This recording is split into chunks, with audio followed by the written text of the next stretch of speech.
I think that sort of like strict physicalism and classical theism are, what the philosopher of science Imre Lakatos would call degenerative research programs. They're not providing fruitful research programs that are explaining and predicting new phenomena. They're really generating auxiliary hypotheses whose only function is to save their core theory from refutation. And hopefully something like I'm proposing is a successful, productive, progressive research program.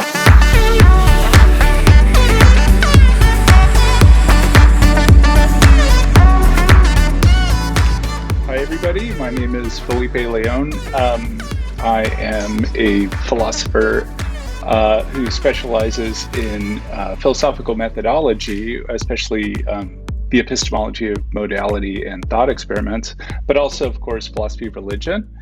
My philosophical background is that I got a PhD in philosophy at UC Riverside. And currently I'm working on issues in the epistemology of modality, but of course, again, issues in philosophy of religion. My basic philosophical approach in terms of methodology is sort of a mix of sort of classical armchair methods, that is thought experiments, conceptual analysis, evaluating and constructing, deductive and inductive arguments, but also increasingly, I am inclined towards very much empirically informed philosophy, especially right now, philosophy of physics.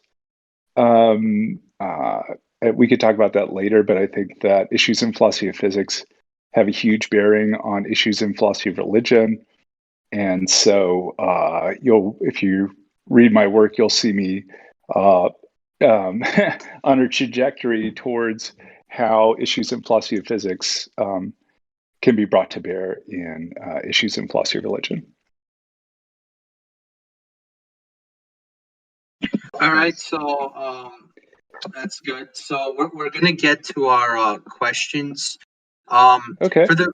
We're gonna try to ask a little bit because there are several questions from different users. So we're gonna start by going in line. So what do you think of the many kinds of correspondence? It is unintuitive to just say there's one way different propositions correspond to reality. Criticism of correspondence theory, do you think that it is valid? So Yeah, so this gets into sort of the metaphysics of truth. It's not one of my areas of focus. I'm inclined towards some sort of correspondence theory of truth. But, I'm fine with some kind of minimalist account where you say that P is true just reduces to P, where P is some declarative sentence. Like it's raining. The statement it's raining is true, right? What does that mean? Well, the statement matches the world in some way, right? The relevant portion of the world is such that it's raining. But so I don't really have a dog in that hunt about correspondence. One of my friends, Josh Rasmussen, wrote a book on the correspondence theory of truth with Oxford that's very interesting.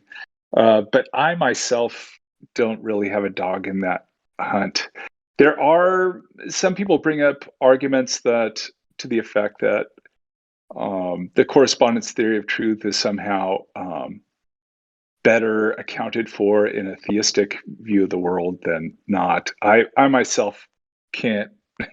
I myself struggle to see how that could be true. No pun intended. But yeah. So so in short, I'm not really. That's not one of my areas of specialization. But I'm inclined towards something like a correspondence theory of truth. There's going to be arguments for and against that account till the cows come home. And because that's true, I'm not inclined to devote too much of my time to that debate unless someone can show me how that has a bearing on issues in, modal epistemology or philosophy of religion. Okay. So I'm gonna host the rest of the AMA. I just had to get something fixed. Sure. So I'm thinking we'll go for 60 minutes, and then after that we'll do the promotion stuff where you'll just share where people can find your work, if you have a website or other things like that. Does Sure. that sound fine with you? Cool. Yeah, sounds great. So starting with, Alex Stresser asked like a set of questions. We'll go through them, and if there's like one that you either don't find particularly interesting or outside your field or something like that, we can just skip it. Like there's like a lot of questions. And his first one is, what's your favorite, most intriguing argument for God's existence, if any? Good question. I think that it's hard to settle on one. I mean, I'd have to say the cosmological argument in its various guises has consumed a lot of my focus over the last couple of decades. I just find it just intrinsically fascinating and sublime to talk about. Can we figure out the fundamental cause or explanation or source or ground of the universe? Some of these are better than others, but I think that Josh Rasmussen has the best version of the cosmological argument, or family of versions of the cosmological argument. His one that he defended not so long ago in the Australasian Journal of Philosophy, where he adds a normally operator to the explanatory premise, to the principle of sufficient reason of a certain sort. Normally things with beginnings have causes or explanations.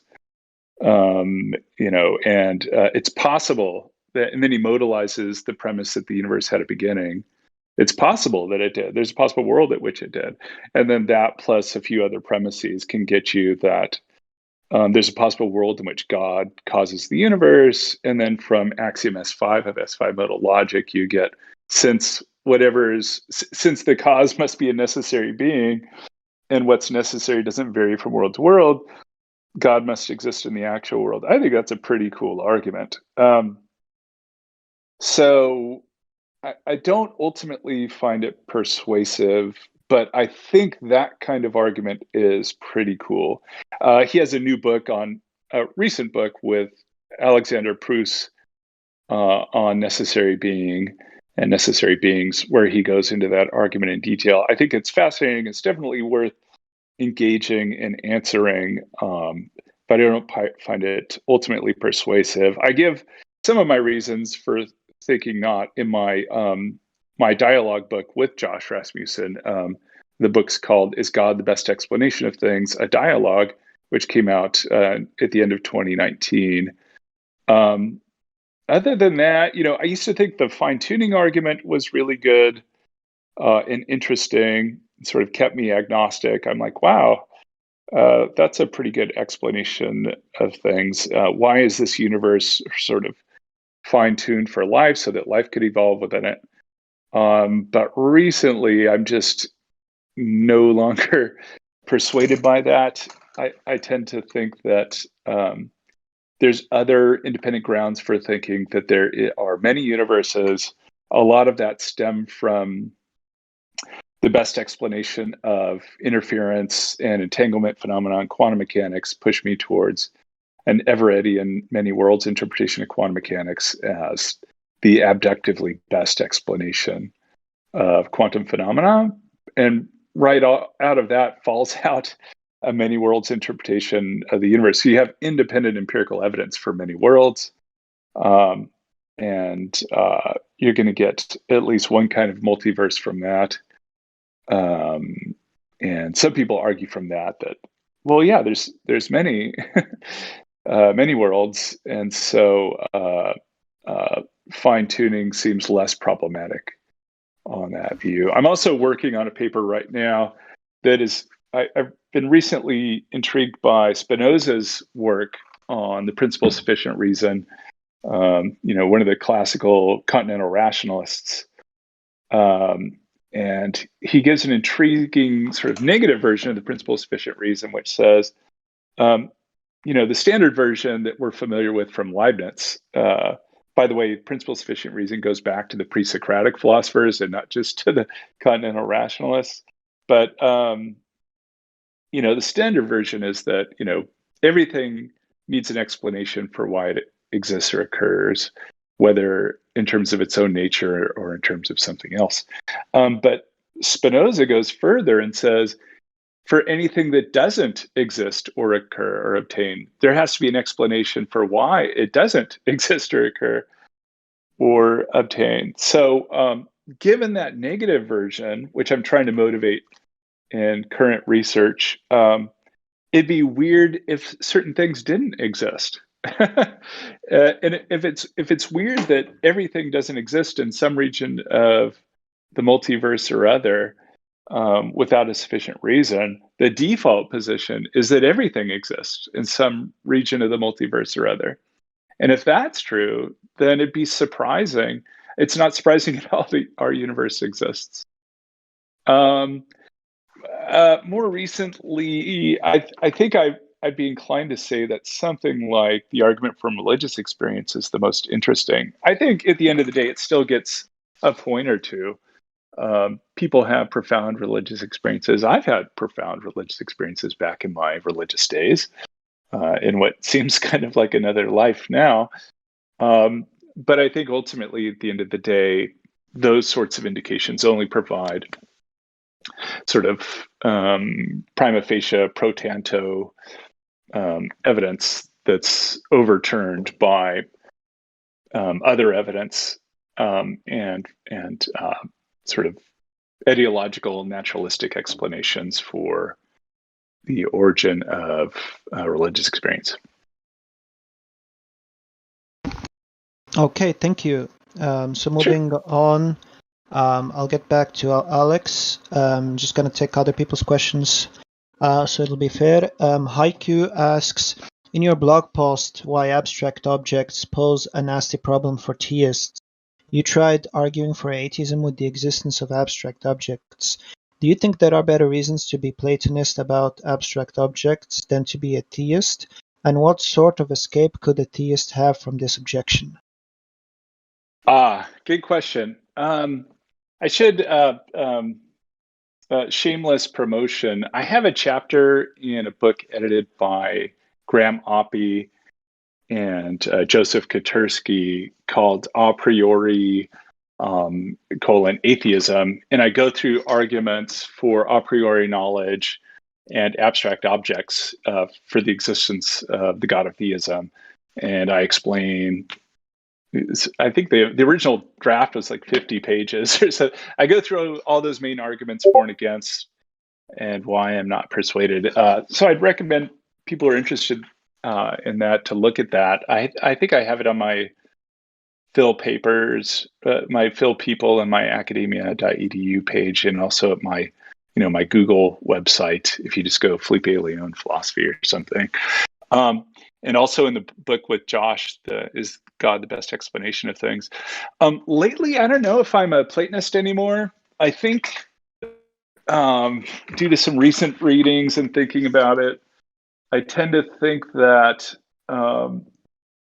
there are properties. I don't know if they're abstract objects. I don't think that I'm not sure if there are repeatable objects in the classical sense.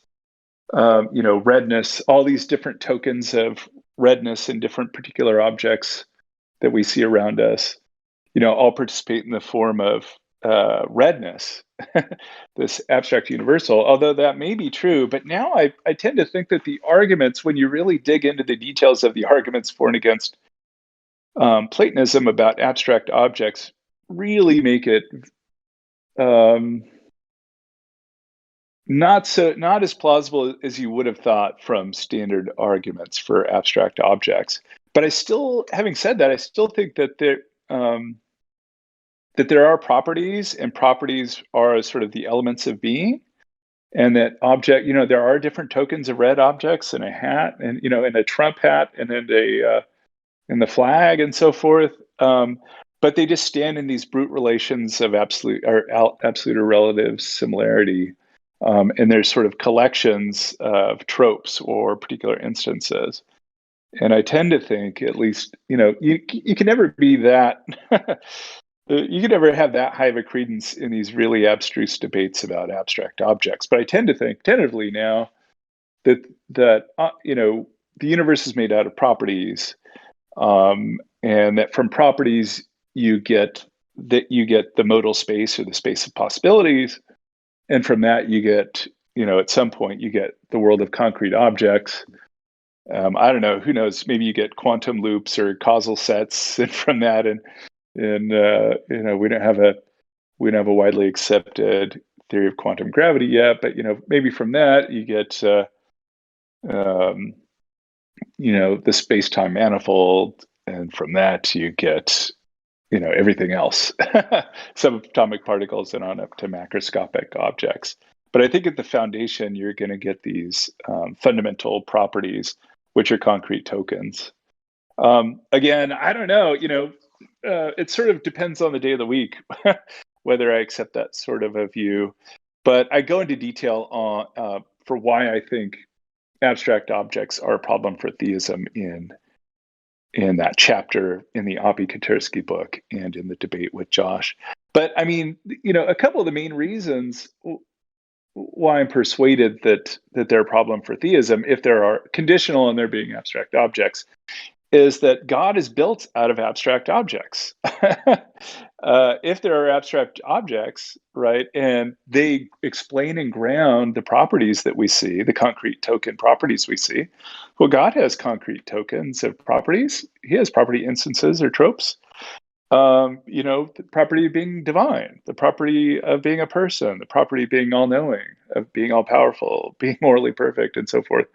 All those are properties. And so for God to create properties, he already has to have properties to make new ones. And so you get this bootstrapping problem.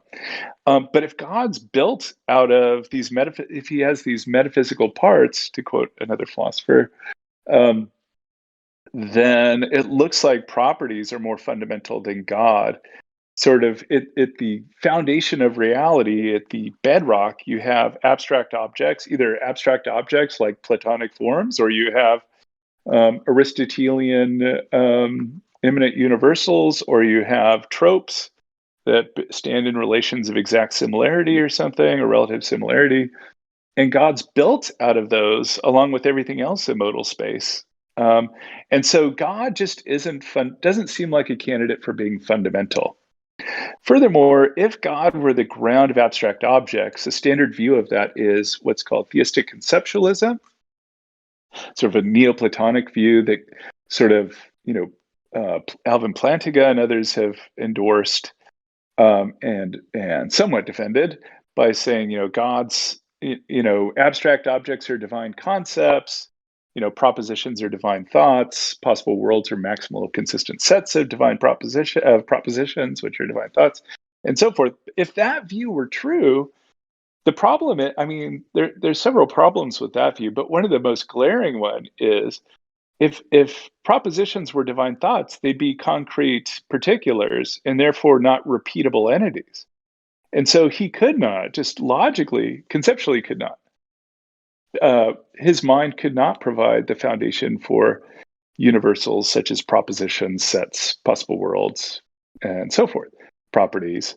Because then, right, those things are supposed to be universals, and God's thoughts are particulars. And so that's a problem. But if a good point of entry into this literature is the Stanford Encyclopedia of Philosophy entry by Matthew Davidson called God and Other Abstract Objects. He is a theist, by the way. And he has a paper in Phil Studies, I think, called The Demonstration Against Theistic Activism, that gives this sort of a problem. But I think that what's a way out? I think there's plenty of ways out for a theist. You could just be a nominalist. There are no abstract objects. William Lane Craig takes this approach in his book God Over All, and then his larger, massive book, of which God Over All is just a digest of those arguments. Okay, what is that book? Does anyone know?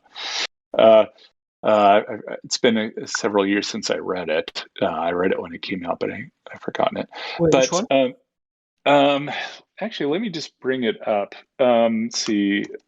So the one that everyone's read is called God Over All, where William Lane Craig agrees with me that if abstract objects exist, then atheism is true, because then there's more fundamental beings, or beings that God didn't create, abstract objects, namely. And so if Platonism about abstract objects is true, then atheism is true, or at least classical theism is false.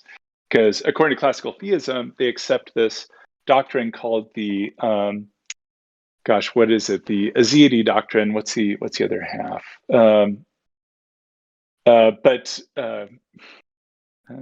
I should have eaten before I came on. But it's like the something aseity doctrine, which basically says that everything, God doesn't depend on anything for its existence, and everything else besides God depends upon God for its existence. I think it's a aseity sovereignty doctrine. But anyway, if abstract objects exist as Platonic entities, then they do not depend on God for their existence, and God did not create them. And so he wrote this book, God Over All, to argue against Platonism about abstract objects, as well as theistic conceptualism, the kind of view that Alvin Plantinga and others have defended, as well as variations on those sorts of views. And he says, no, they're all wrong. And he argues for nominalism. There are no abstract objects. So you could easily take the theist could easily get out of this by just rejecting the existence of abstract objects. Of course, a lot of theists don't like that, because a lot of theists want to use abstract objects as evidence for God. And if William Lane Craig is right, they're going to have to throw that out. Okay. Thanks. Sure. So Real Atheology asks, with the recent passing of Quentin Smith, it seems that the best atheist philosophers, such as Key, Smith, are all dead. How do you think the state of atheism is currently in the analytical philosophy of religion today? Good question. I think it's still in pretty good shape. There's a lot of people coming up the ranks who are interested in it, but I think let me say a couple things about this. It's really hard for an atheist to be in philosophy of religion, because the way that academic philosophy works is academic philosophy is a professionalized discipline now. And so, you go into graduate school, you start working on, right out of the gate, start working on publications, start writing papers that your professors really like, and then polishing them and starting to publish them, and then have a couple of publications by the time you're out, so you get tenured. And then to get tenured, you just stay narrowly focused on this very narrow topic or two in your area of specialization. And because that's true, nobody really has time to write papers if they want to be employed as a philosopher. They don't have time to write papers on philosophy of religion if they're not a theist, typically. Furthermore, a lot of departments really don't want to hire you if your focus is area of philosophy of religion. Most philosophers just don't find theism plausible. And so they're like, why am I going to argue about the existence of witches, basically? So there's just not a lot of motivation for it. So the first point is just sort of contemporary academic philosophy is structured due to its professionalization to discourage non-Christians to go in it. Christians can find jobs. There's always a few philosophy of religion jobs out there. Usually what Christian philosophers of religion do is they start out reading a lot of apologetics from people like William Lane Craig and Alvin Plantinga and so forth, and they get really excited about, hey, there's this rigorous academic discipline that is that can be used to defend their religious beliefs. This is the track I took. I did this when I was a Christian and thought I was going to be a light in the world by being a tenured professor, philosophy professor, and teach classes in philosophy of religion, but also, be a witness on the campus as just being a virtuous person that happens to be a Christian, that's a philosopher or something like that. That's kind of how Christian philosophers are sort of groomed, to use a sort of pejorative word. Places like Biola or Talbot Theological Seminary in La Mirada, California, Calvin College in Michigan, and Notre Dame in Indiana. They all have this kind of program. And so, I went to Biola I went to Talbot at La Mirada studying under J.P. Moreland and others, Doug Guyvet and others there. Great guys, funny people. But, got disillusioned at some point halfway through my PhD program at UC Riverside. But I think that, so they have a strong incentive and they have a nice sort of on-ramp into academic philosophy and into philosophy of religion. And they have these sort of lights, so to speak, to guide them. People like Alvin Plantinga, who's kind of emeritus now, and up-and-comers who followed his path as leading figures in philosophy of religion.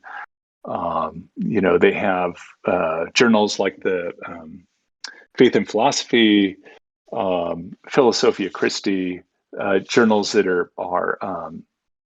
the official journals of the Society of Christian Philosophers and the Evangelical Philosophical Society in particular.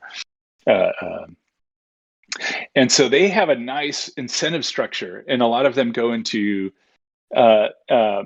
secular colleges and universities to teach, but a lot of them go into Christian colleges as well, as at least fallback places.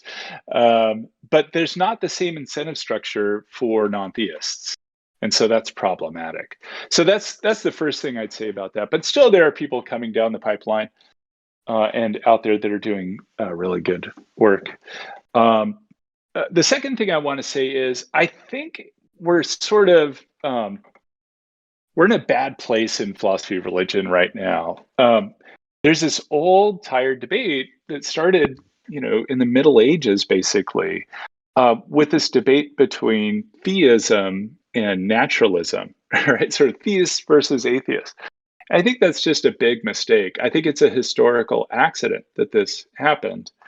I think that is just such a narrow way of approaching philosophy of religion. It's not like philosophy of religion is the philosophy of Christian theism or something like that, let alone the philosophy of theism or the philosophy of atheism.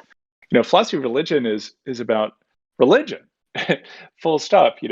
Eastern religions, Western religions, non-standard religions. And more broadly, it's really about evaluating comprehensive worldviews, right? That's what people really care about. What's the ultimate foundation of reality, right? And that's kind of what people that are interested in this theism-atheism debate are interested in. And there's such a huge, potentially infinite variety of hypotheses about the ultimate ground of reality besides, Christian theism and really narrow atheism like, physicalism or something. Everything's composed of something described in the language of physics or something like that. There's a huge variety of views, and it's sort of like this. Suppose, here's sort of like a simplistic view of how we came up with our theory about the shape of the moon, right? So maybe in the past we thought it was a disk based on our observations, and then we had evidence that it was a sphere, and then more data came in and we said, oh, it's sort of an ovoid shape. And then later on, we're like, well, it's an oblate spheroid. And our hypotheses got more and more granular and fine-grained with more and more data, right? And so philosophy of religion should look like this about our theories about the shape of the moon. It should be, there's a huge variety of data that has a bearing on our comprehensive worldviews, right? So I give a list of 100 on my blog, Ex-Apologist, 100 or so arguments for atheism. A lot of these I need to sort of flesh out, but in due course. These are, I try to bring all these arguments in as data points to start shaping our views of comprehensive reality. And I don't think it's going to end with either theism or, this physicalist view. It's going to be somewhere in between. And so you got to look at these sorts of arguments, just bring every piece of data that you have to bear on your comprehensive hypothesis of ultimate reality. And just start from a position of agnosticism. Like, I don't know, this is beyond, it's not a Morean fact. It's not a fact that's sort of obvious and resists skeptical doubts. It's not a priori. It's not common sense. And so let's just start with agnosticism. I don't know what the ground of ultimate reality is, or the ultimate source or explanation. So let me just start with agnosticism and then look around at the data and then start formulating hypotheses. And then once you have a bunch of hypotheses out there, you test them for internal coherence and so forth. And then you see, in terms of theoretical virtues, which theory best explains the data in terms of simplicity, explanatory scope, conservatism, that is fit with other data, and so forth. And so based on a sort of theoretical cost-benefit analysis, you start narrowing down plausible hypotheses. If we just do this thing of theism versus atheism, I think we're just really not going to make a lot of progress. I think we just have to just put all these different hypotheses out there and see which one does it the best. Again, another shameless plug, in my book with Josh Rasmussen, Is God the Best Explanation of Things? I give about a dozen arguments, which I take as data points for constructing a comprehensive theory, and I don't end up with classical theism or physicalism. I end up with something in the middle. And what I think is cool about that is it's conciliatory. It's like, here's a view that both theists and atheists can get behind, right? You have a picture of the world,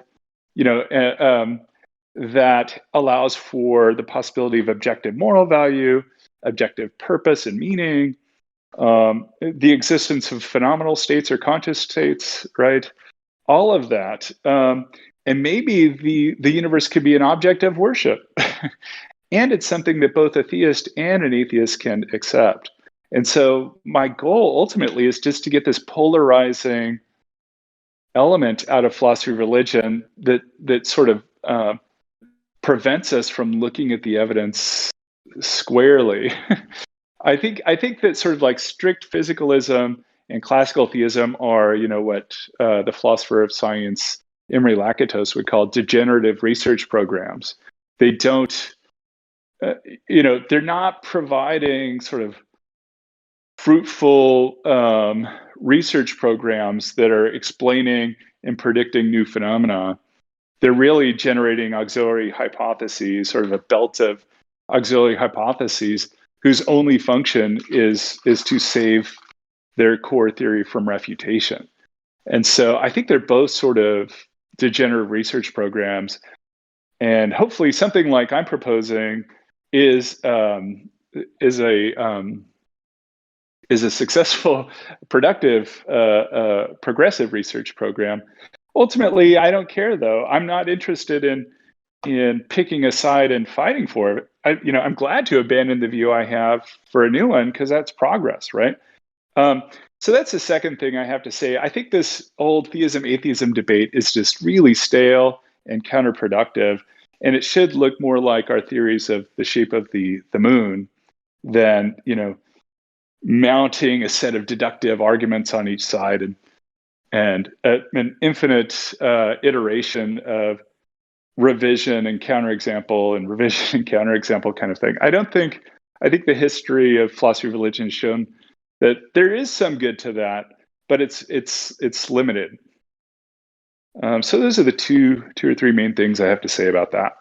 Good question. Oh, thank you. Well, all the credit for a question goes to really theology. I was thanking for the answer. So Benna asks, what are your thoughts on presuppositional apologetics? I'm not a big fan. I would recommend reading a paper by Gene Whitmer, a philosopher. Where is he at? Like Florida State University, but his name's Gene Whitmer, Witmer. And if you Google, he's at the University of Florida. If you Google Gene Whitmer presuppositional apologetics, you'll find a document he has on presuppositionalism that I think is probably the best thing I've read on it, on that stuff. He kind of really gets to the root of it. Now, there is a more sophisticated kind of presuppositional apologetics, which is, let's face it, Alvin Plantinga's Reformed epistemology, which says that belief in God is properly basic, which he developed almost his whole career and came to mature form in terms of this proper functionalist, externalist account of epistemic warrant. That account is way more interesting and plausible.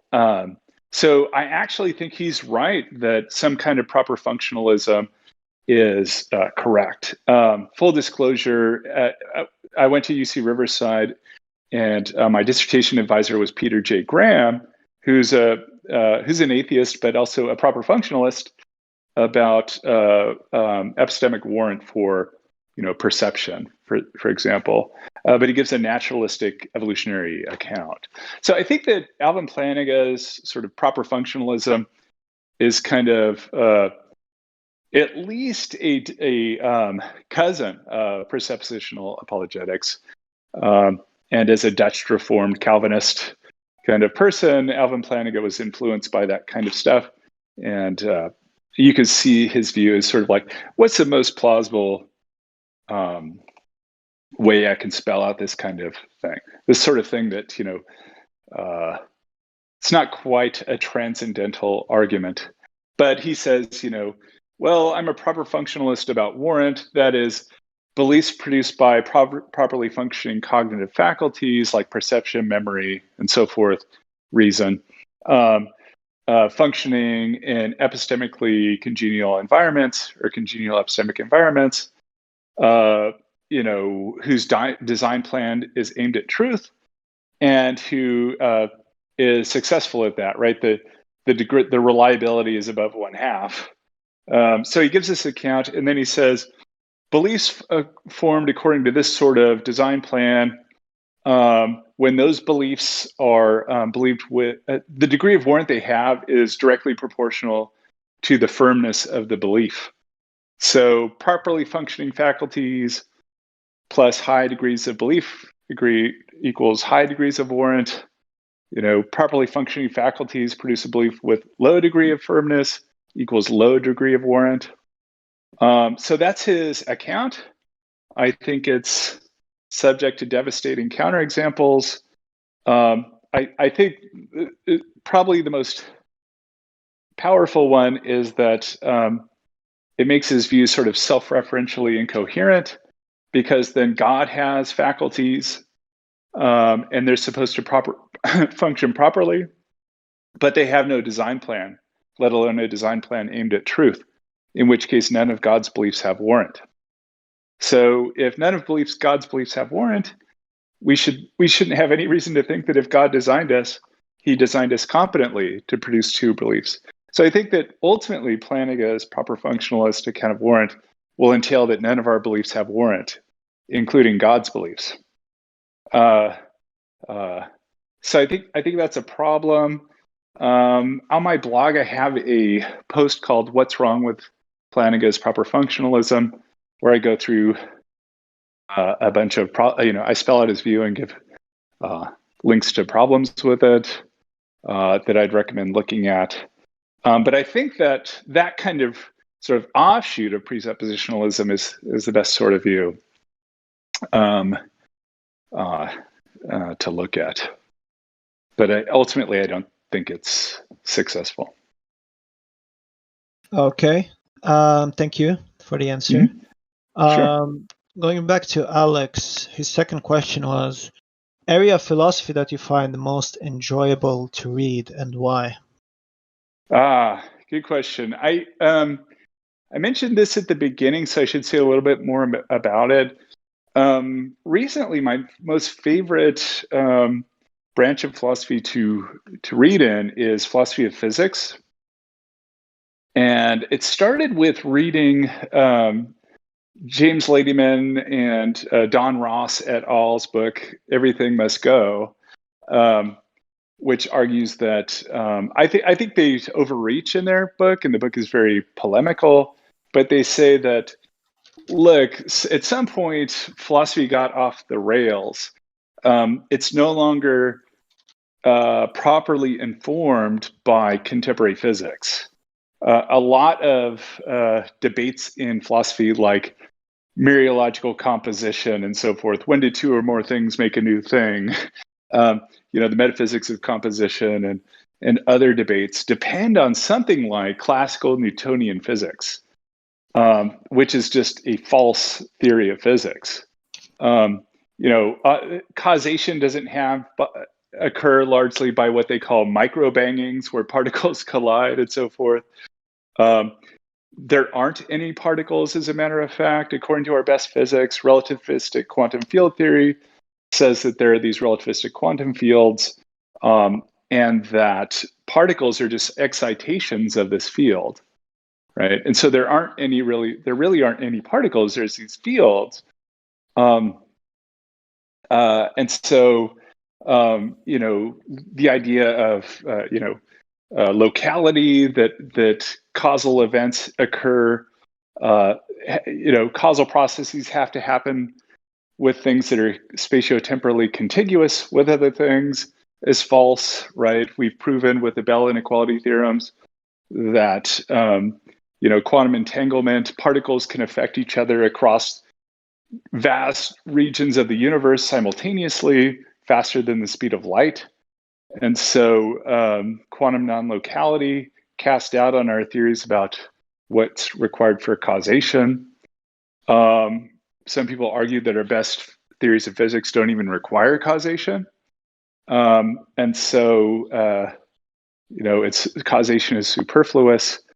And so after reading that book and sort of related work to that kind of project towards a sort of physics-guided metaphysics, I think I found it really fruitful to look at debates in philosophy of physics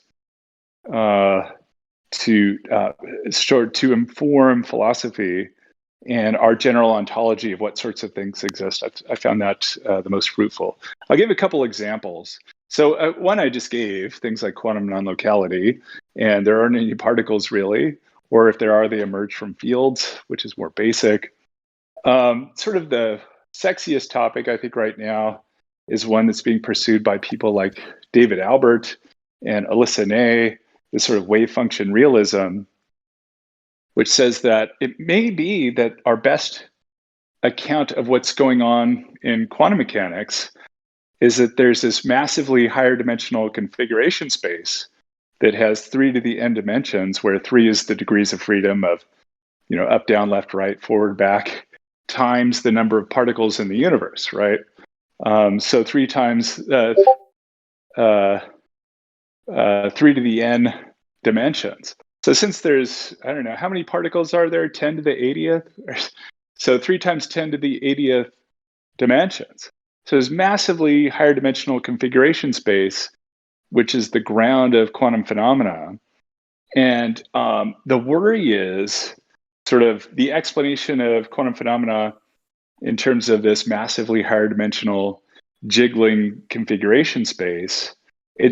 We so far have been unsuccessful in recovering the ordinary dimensions, 3 dimensions of ordinary experience from them. And if that's right, then some wave function realists think that, configuration space realists, so to speak, think that there's pressure to say that the world of experience is a mirage or illusion. And of course, if that is true, talk about a cool idea and a sort of sublime idea. It's of course going to cause problems for theism, because then ordinary sense experience is massively unreliable, and that's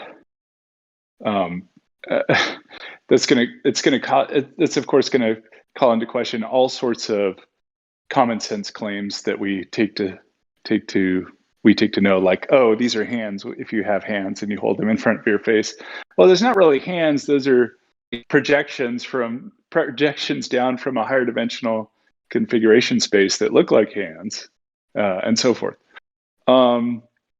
Another sort of sexy topic in philosophy of physics is Everettian many worlds interpretations of quantum mechanics, which is kind of, I think, the mainstream view in philosophy of physics, which again entails that there are many universes, but a certain sort of many worlds. Like, so for each moment, we're constantly branching Hydra-like into parallel universes where, think about the moment you were born. Ever since that moment, you've been constantly branching, right? So it's sort of like trillions and trillions of branches of you, all with the same causal origin. And then if this is true, of course, that's going to have huge implications for philosophy of religion. For example, if you suppose on theism that, God exists and you have a soul, this sort of Cartesian ego that's conjoined to your body, does your Cartesian ego branch with the wave function branching? Then which one is you?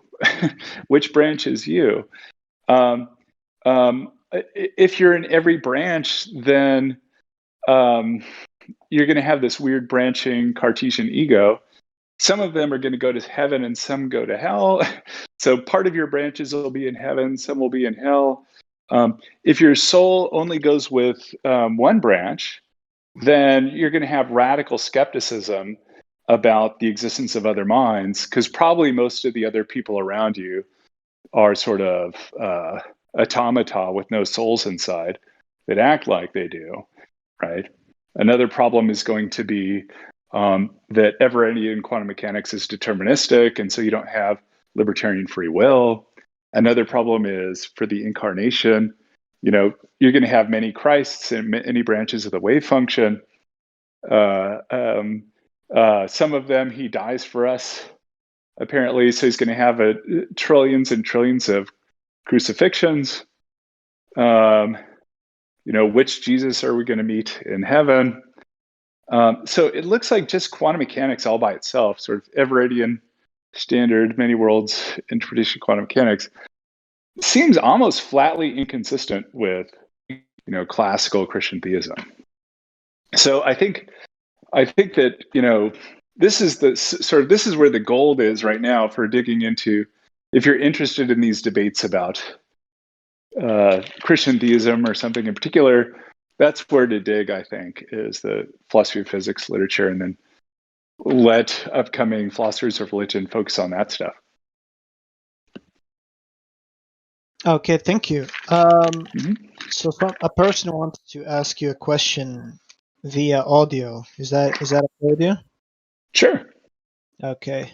Dog, just one second. Yeah. So Felipe Leon, there's someone named Darth Dawkins. He's a very, let's just say, famous or maybe infamous would be the appropriate term on Discord. He's a Christian apologist, and he'd like to ask you some questions. So if at any point you want to move on to some other topic, just let us know.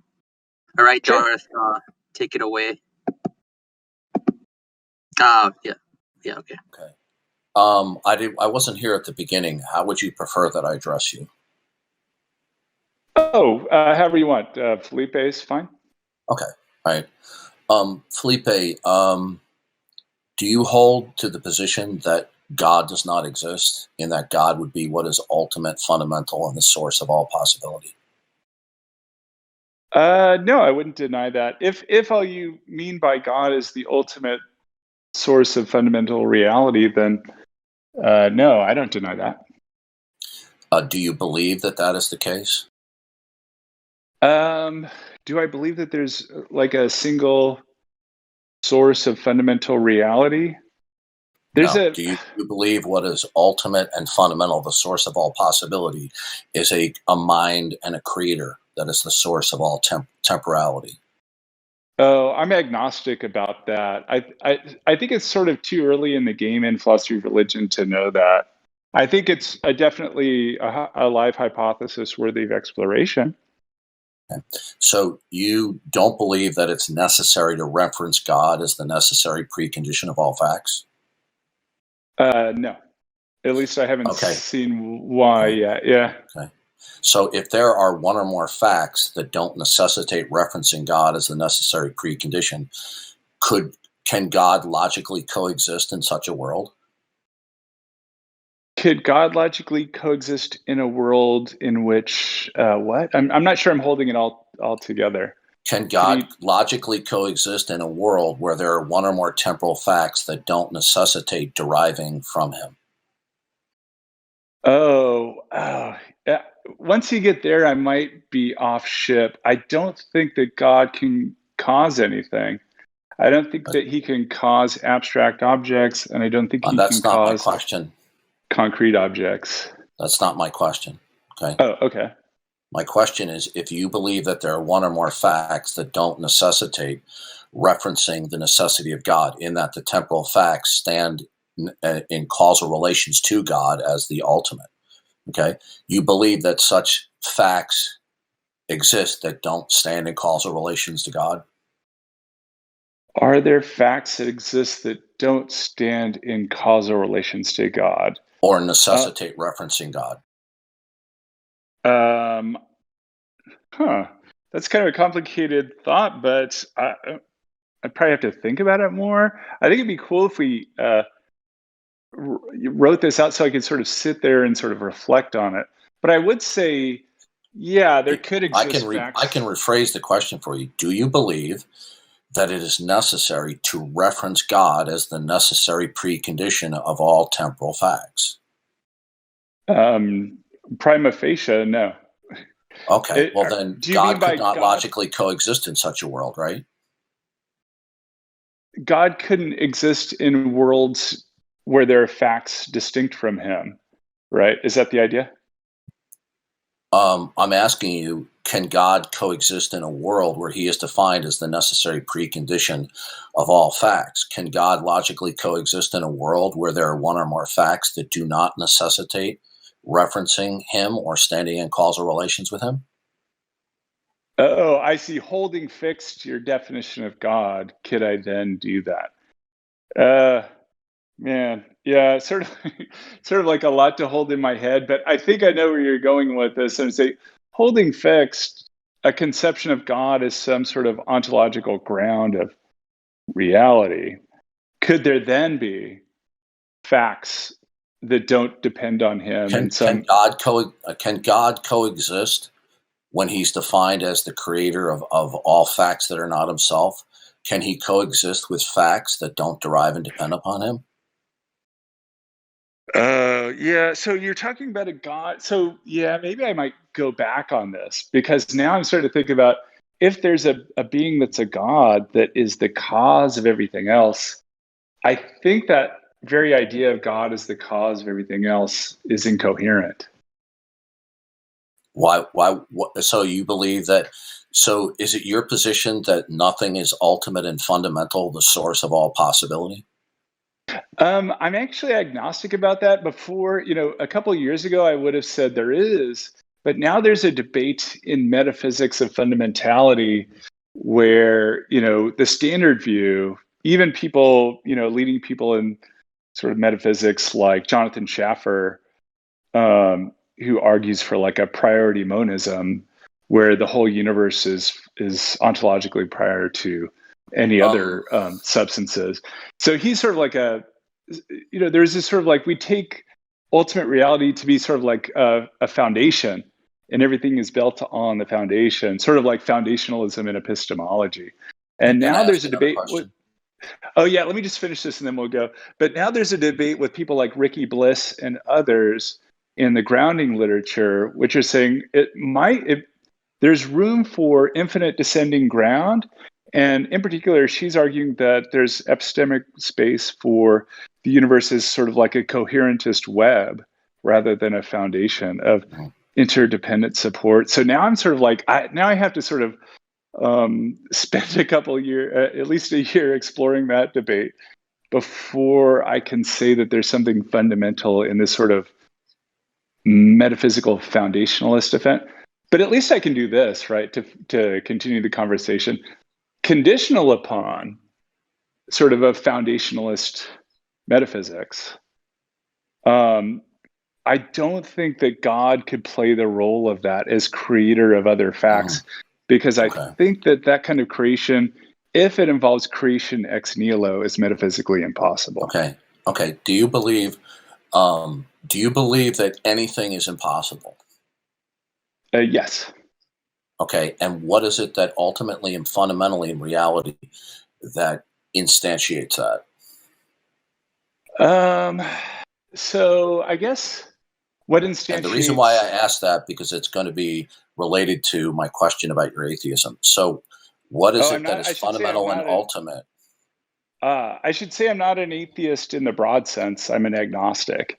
So I'm sort of like, I don't know, these large-scale hypotheses are tricky. Maybe something like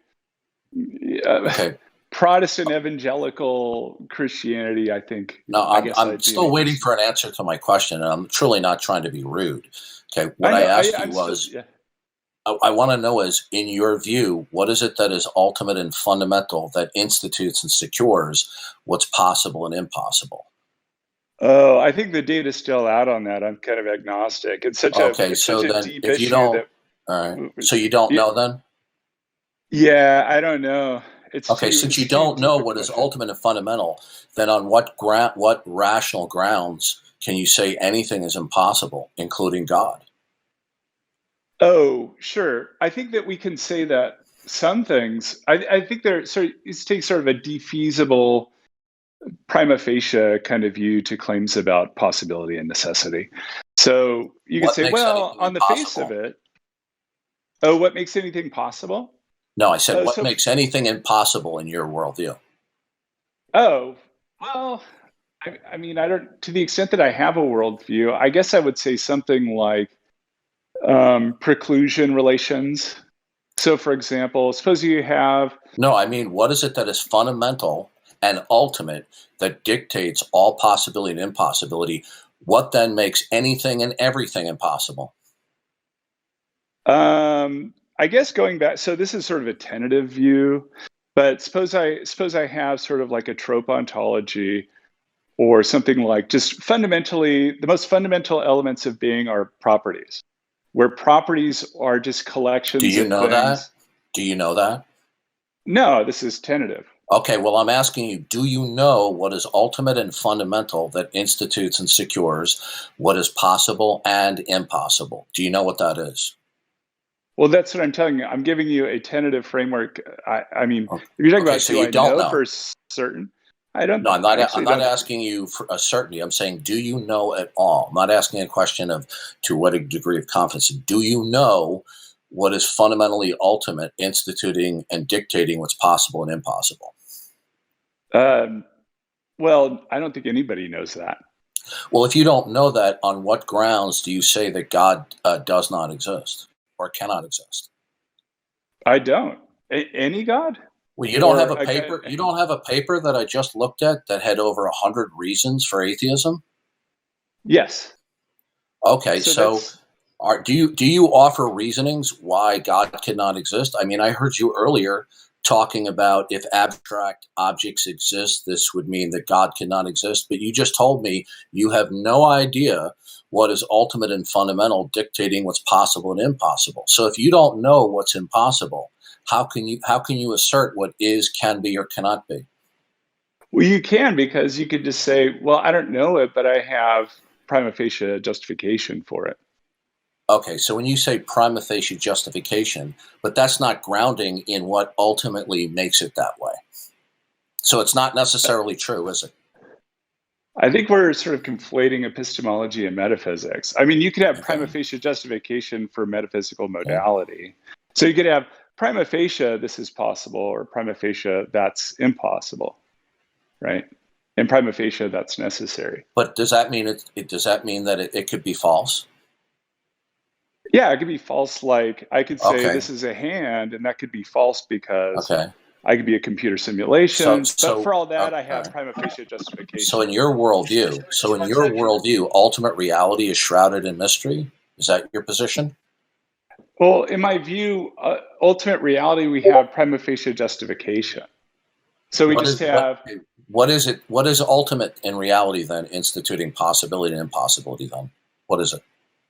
Oh, sure. Well, you have the elements of being. You have properties and qualities, and they No, I stand wanna know- in. Well, I'm trying to give you an answer. So, from these qualities, they can stand in intrinsic relations of inclusion and preclusion and compatibility, and that would be on this hypothesis, the ground of possibility, necessity, and impossibility.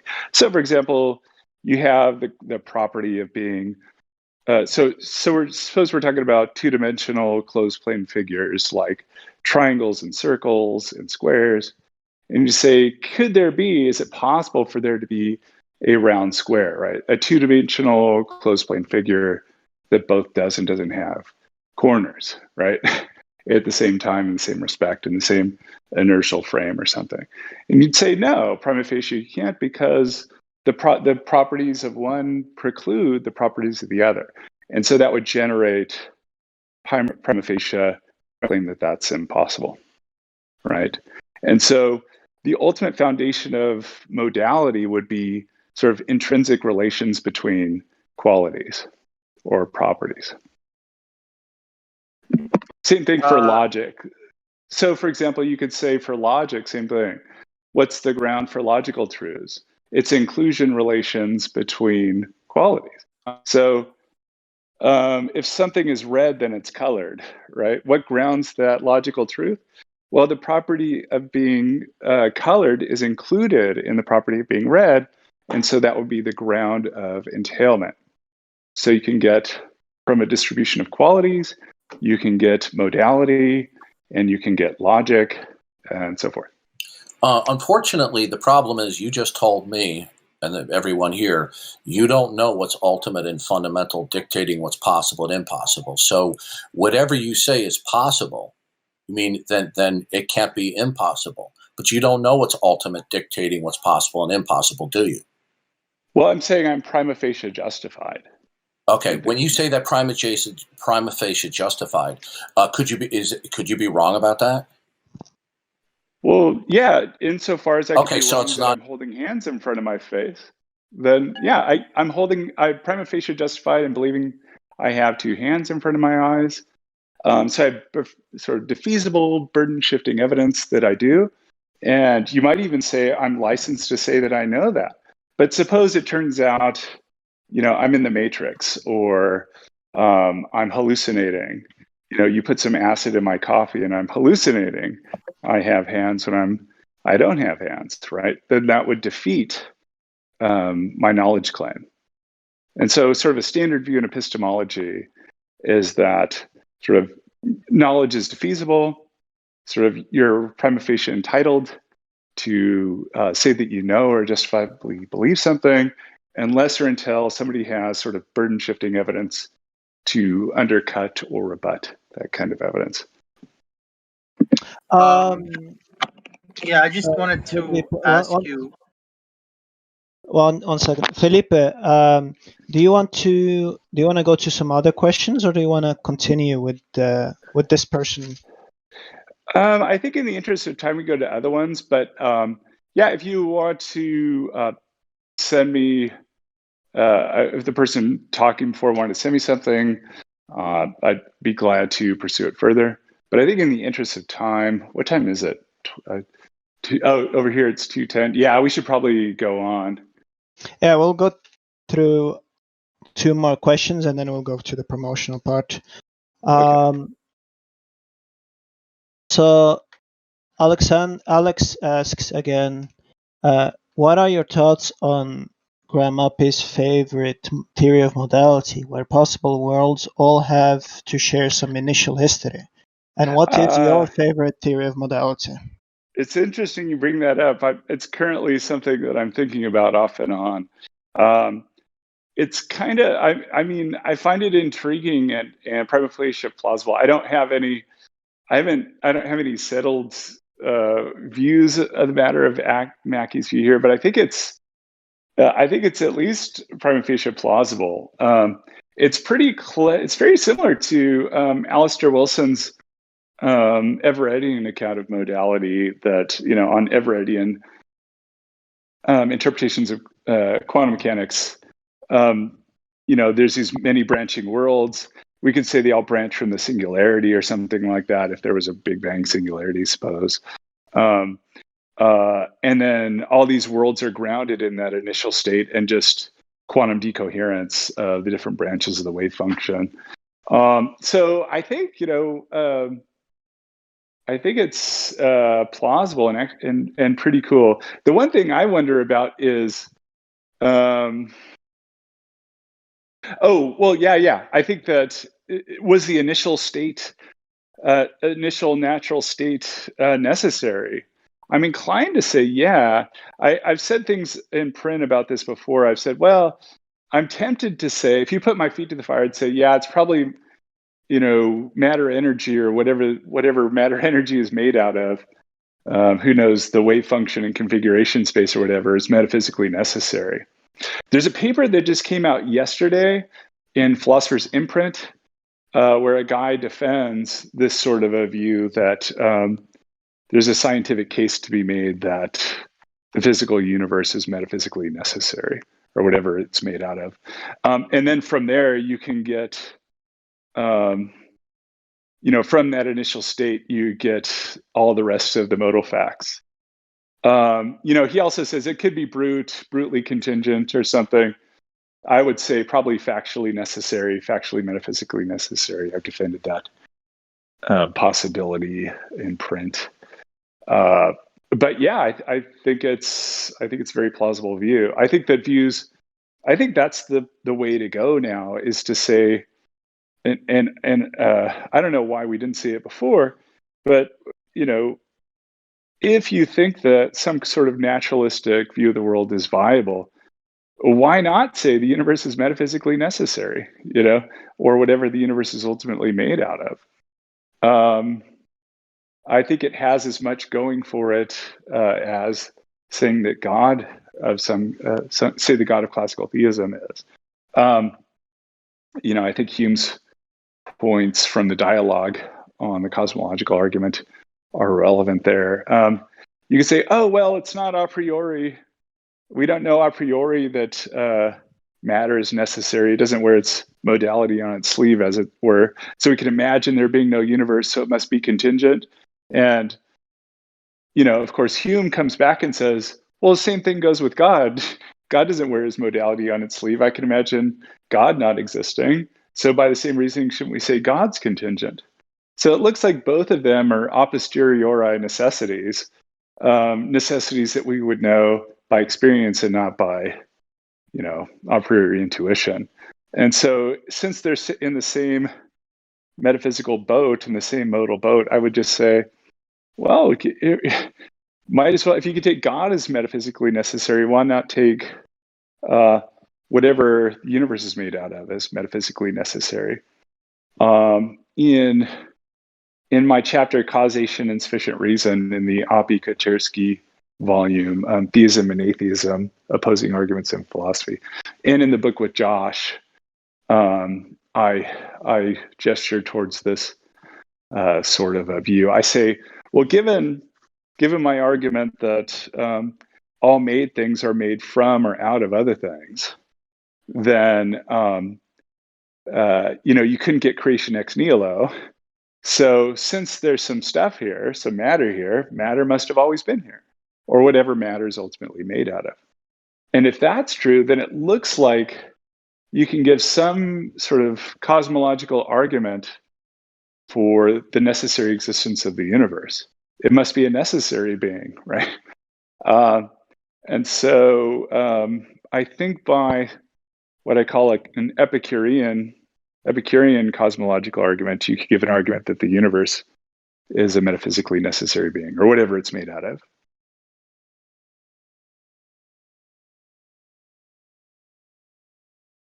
Hello? Yes. I thought you were just sorry. pausing there for a second. Oh, sorry. Yeah, My so I bad. think so. Oh, sorry. I was worried my AirPods died. Oh no, we But can hear you. great. But yeah, that's so short story long. Long story short, I would say that I think I find his view very attractive, Oppy's view. Oh, okay. Thanks. You bet.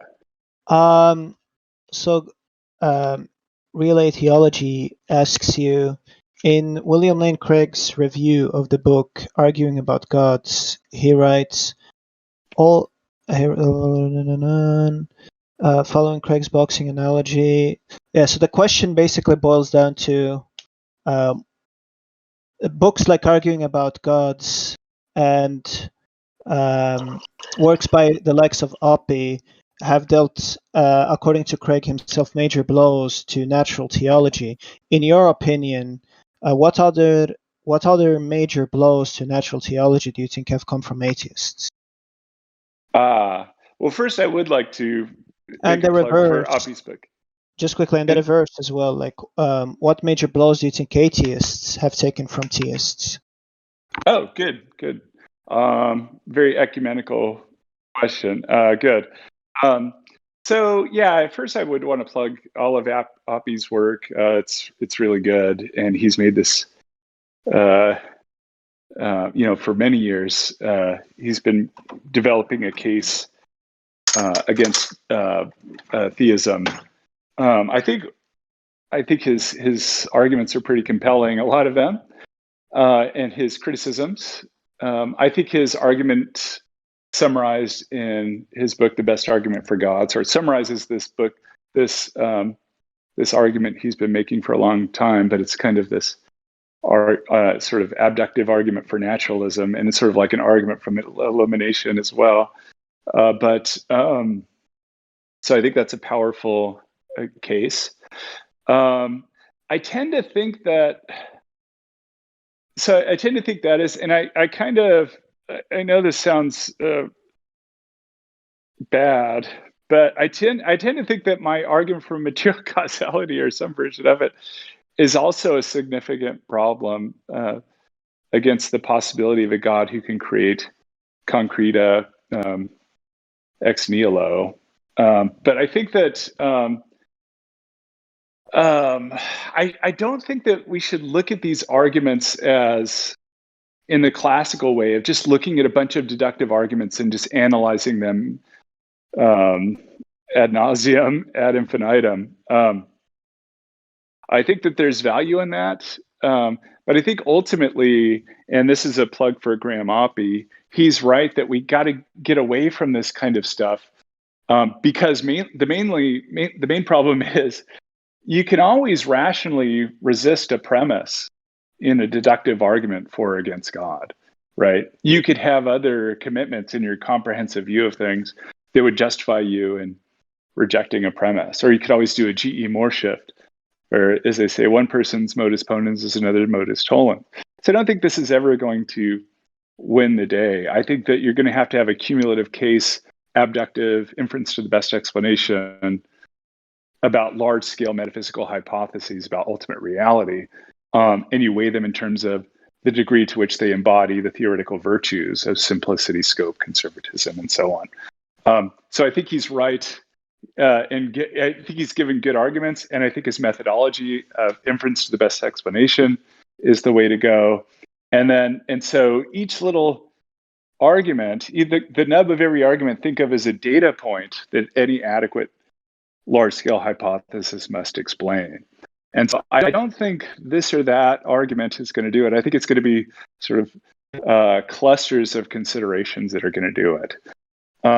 So I would recommend looking at that 100 arguments for atheism, which, by the way, I should say that last person who called in, they asked about, oh, you give 100 arguments for atheism and you don't know atheism is true? That's right. So the purpose of giving that 100 arguments for atheism isn't to prove atheism is true.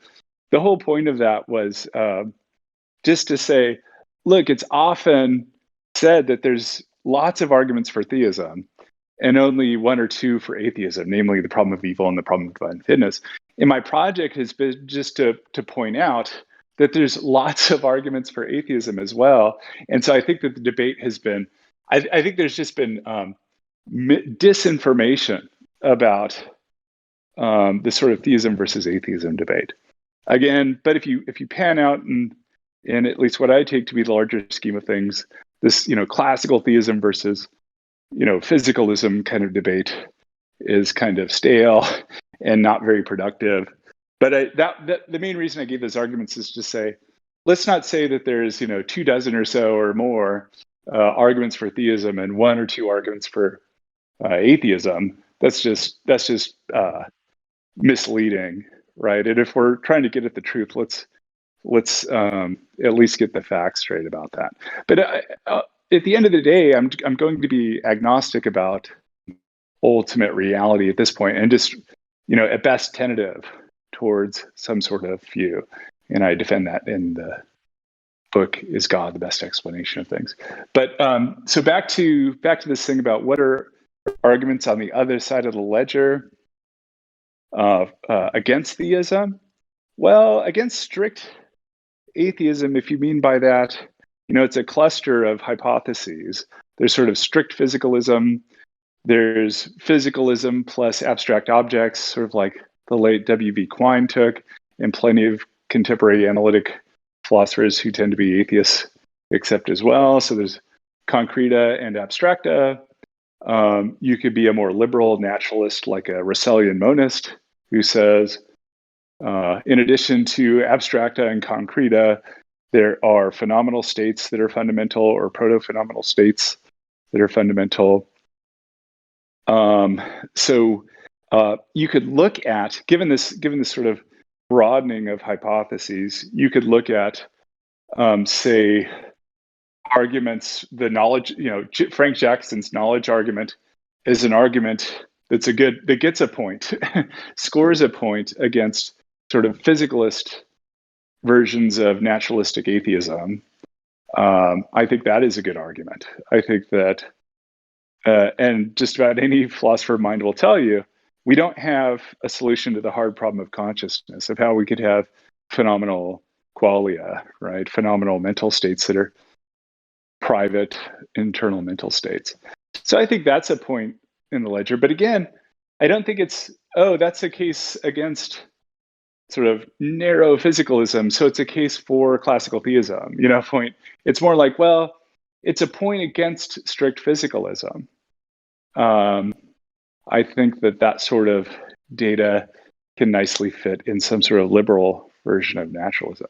Now, maybe it'll turn out that other data will push away from any kind of naturalism towards something else. But then there's this huge, seemingly infinite variety of worldviews between strict physicalism and, say, classical theism. And so I think it's a mistake to say this is an argument against this version of atheism, therefore it's a vindicating argument for classical theism. Again, I think we should just take this sort of approach at theories of the shape of the moon to sort of natural theology. And I think you should just call it sort of worldview studies or something like that, and see which comprehensive theory explains all the relevant data the best. But yeah, I would say the knowledge argument. I think a lot of those arguments in the list of 100 arguments for atheism score some pretty strong points I like the argument from Everettian quantum mechanics. It's kind of my favorite right now, next to my material causality argument.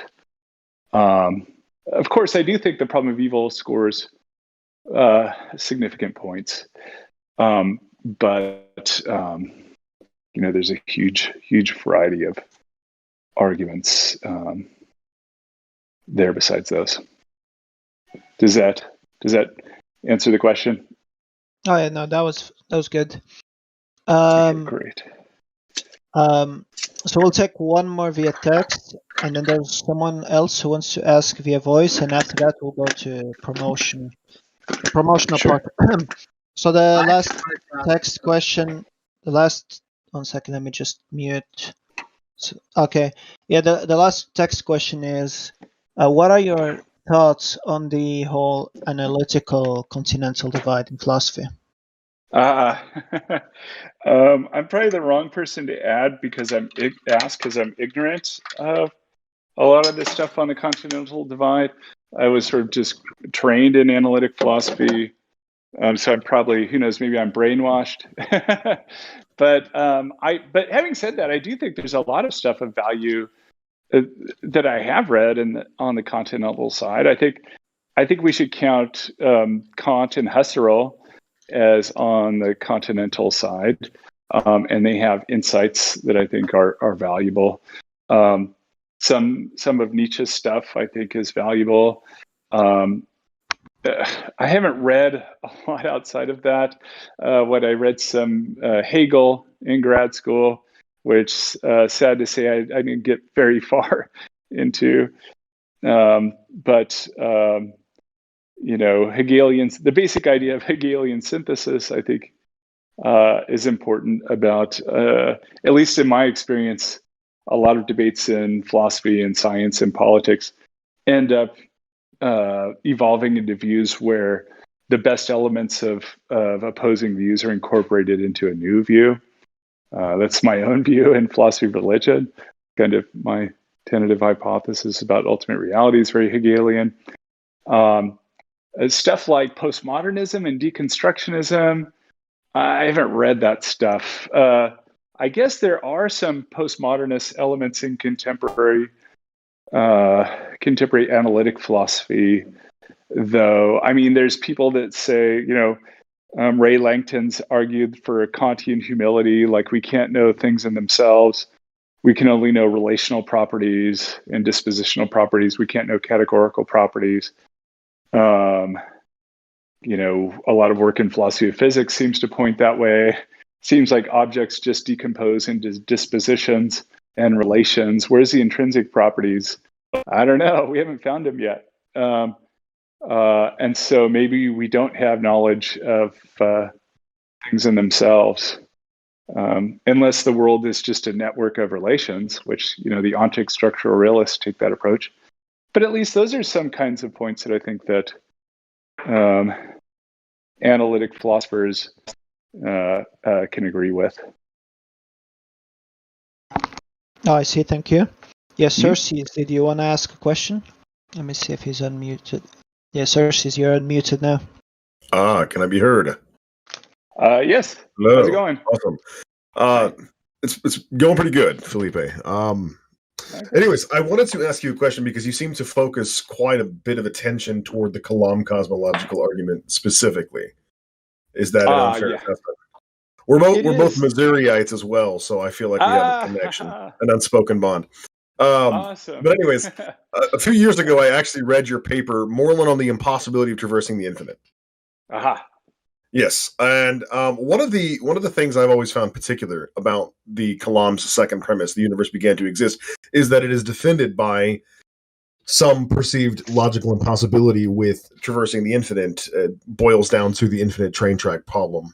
Why is it the case that these sorts of problems with infinitude wouldn't apply equally to an infinite God? I don't recall you ever touching on that. That's sort of the contention in your paper. Good question. I feel the force of that, but I kind of have stayed away from it because I don't have a worked out view about it. I just know that Craig has said the kinds of infinites that apply to God are different, sort of like qualitative infinite. Instead of quantitative, but I like as intensive magnitudes instead of extensive magnitudes or something. I don't know the details of that, but I bet you. I mean, I share your suspicion that if you really dug into this, I think it is going to apply to God. Wes Morriston has alluded to worries about that, about say God's foreknowledge of the future. There's going to be. What's he say? Imagine there's two angels. We'll just I forget what he called them, but just call them A and B. And God has given them the tasks for every even numbered second. Angel A says glory, and every odd numbered second, B says hallelujah. And they just say glory, hallelujah, right, over and over again throughout an infinite future. What is the number? How many glory, hallelujahs will be said by these angels? And it seems like the only answer is an infinite number of future praises, right? And so God knows them all, right? And so it looks like he's going to have an actually infinite set of elements of foreknowledge just for these two angels. Craig has said something like, I think it was Robert Adams or maybe William Wainwright or one of those original guys in the Society of Christian Philosophers who argued that God's knowledge is non-propositional. He has a simple single intuition that we could just break up potentially infinitely, but we'll never actually infinitely divide it up.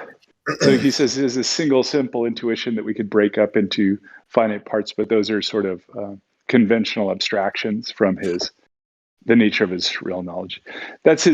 He said stuff like that. I doubt if that's really going to help at the end of the day. I think that sort of William Lane Craig, Wes Morrison style worries are going to do that. I think Alex Malpass and Wes Morrison have a new paper out with Pacific Philosophical Quarterly called Endless and Infinite, I think just came out, where they give this sort of, hey, the future is going to be actually infinite, or it's actually infinite too. And it's not going to, Craig's point about, the future is only potentially infinite, while the past is actually infinite.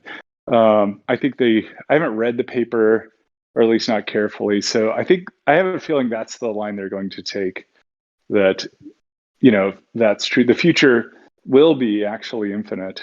And so there's a symmetry problem with past actual infinites and future ones. And if that's true, then, his argument's in trouble. But you could just take that future actual infinites and just bring in God's foreknowledge and say, if the future will be actually infinite and God has exhaustive knowledge of the future, he's going to have an infinite number of propositions that he knows. And doesn't he know all these propositions about the past? How many seconds have elapsed? But of course, he denies the past is infinite. But yeah, I don't have a problem. Lately, I'm just like, what's the big deal if the universe had a beginning, right? That just means it has a first moment, not that the first moment was caused.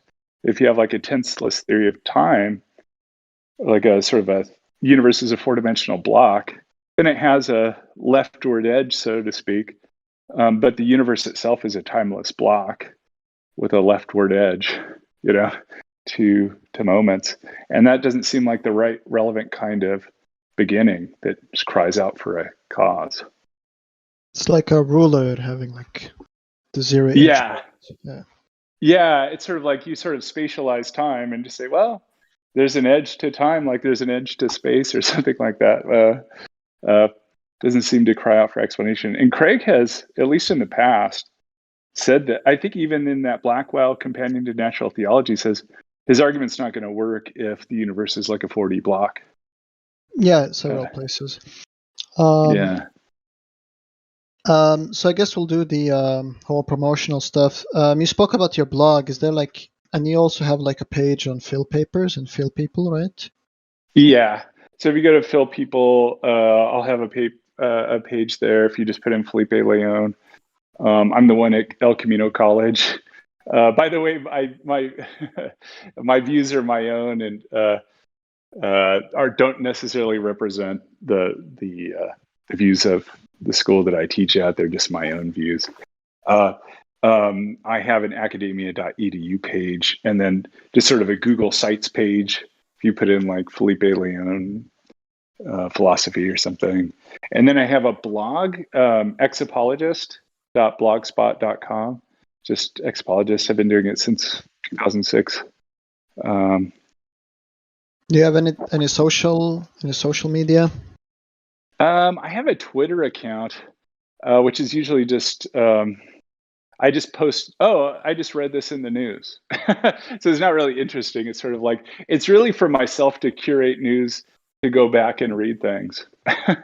But I have a Facebook page, but I kind of have that locked down because I've had it open before to whoever, and then you get people sort of trolling you and stuff like that. So I've had to not do that. But yeah. Okay. Well, thank you for the AMA. Everybody's telling you thanks in the text chat, the Felipe Leon questions, and we appreciate for you taking the time to answering our questions. Well, thanks so much for having me. It's been a delight, and thanks to everybody for their wonderful questions. Sorry I couldn't get to them all, but it's been a lot of fun.